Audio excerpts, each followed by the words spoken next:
Insya Allah akan terbuka 19 juta lapangan pekerjaan untuk generasi muda dan kaum perempuan.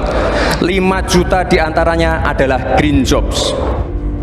Bisa nggak sih kalian berhenti jelek-jelekin Wapres? Wapres kita sekarang itu sangat mewakili seluruh kondisi Indonesia. 1. Cari kerja mesti pakai orang dalam. 2. Nggak peduli dengan kredibilitas dan performa akademik. 3. Nyinyir di media sosial pakai akun palsu. 4. Nggak santun sama yang lebih tua. Ayo deh kita renungkan, manusia mana lagi yang bisa merepresentasikan rakyat Indonesia sampai sedetail itu? Harusnya kalian tuh belajar dari Mas Wapres. 1.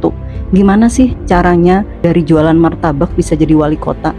2. Gimana sih caranya jumlah like YouTube tuh lebih tinggi daripada jumlah view?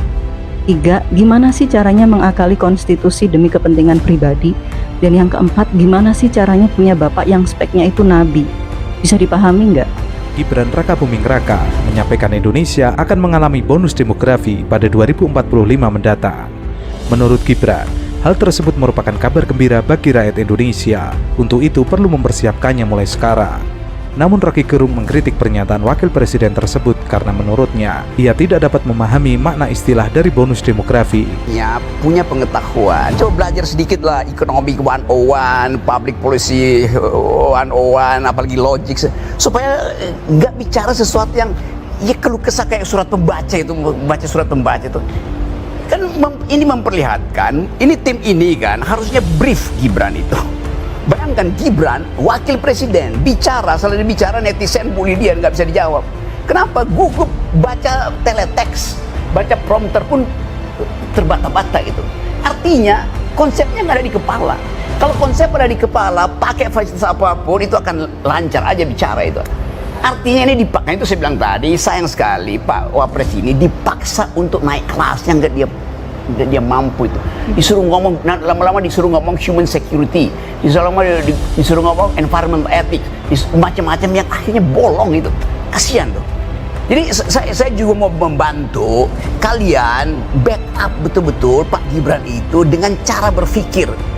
Cara berpikirnya dulu, baru cara mengucap gitu. Kalau cara berpikir bagus, cara mengucap itu dengan sendirinya mewakili cara berpikir. Menurut Bung Rocky, apa yang disampaikan oleh Wakil Presiden Republik Indonesia Gibran Rakabuming Raka mengenai bonus demografi dan masa depan Indonesia, nggak ada poin di situ. nggak ada poin di sana. Menurut Rocky, bonus demografi akan benar-benar terjadi jika bersamaan dengan bonus-bonus lainnya. Hal tersebut tidak hanya berbicara terkait jumlah penduduk, namun juga bagaimana kualitas mereka. Maka yang perlu menjadi sasaran prioritas pemerintah saat ini mestinya pendidikan anak-anak Indonesia. Menurut Rocky, jangan terlebih dahulu berbicara tentang bonus demografi jika yang menjadi pekerjaan rumah paling utama belum selesai dikerjakan, padahal itu merupakan penunjang kemajuan. Apakah nggak menurut Bung Rocky nggak penting bagi seorang wakil presiden untuk menyampaikan hal tersebut? Itu kan sebagai bentuk peduli dengan masa depan Indonesia. Justru sangat penting itu diucapkan oleh wakil presiden, karena Pak Prabowo beredar untuk hal-hal yang global security, economic, macam-macam itu. Mestinya wakil presiden ucapin hal yang menyangkut upaya meningkatkan human development index kita. Untuk itu diperlukan otak, itu dasarnya tuh. Justru ini penting banget, tetapi wakil presiden perlihatkan itu dangkal sekali yang diucapkan. Saya justru ingin wakil presiden kita itu tampil secara akademik dengan kemampuan retorika untuk membujuk anak-anak muda ini supaya percaya bahwa akan ada bonus demografi kalau investasi SDM dimulai dari sekarang, dividennya kita kumpulkan nanti 2030. dua semester mendatang, kita investasikan ulang. Begitu sirkular ekonominya di dalam pikiran. Ini nggak ada. Jadi sebetulnya ini mau dibela dengan cara apapun, udah keburu di downgrade. Kapasitas Pak Gibran itu di downgrade sendiri oleh timnya karena dipaksakan naik kelas, belum waktunya. Sama seperti Pak Jokowi memaksakan anaknya jadi presiden waktunya itu. Baik. Pak Jokowi melanggar undang-undang perlindungan anak. Oke, kita fokus dulu, Bung. Bukan begitu. Enggak gitu, Bung. Kita fokus dulu ngomongin soal bonus demografi. Kalau ini satu paket.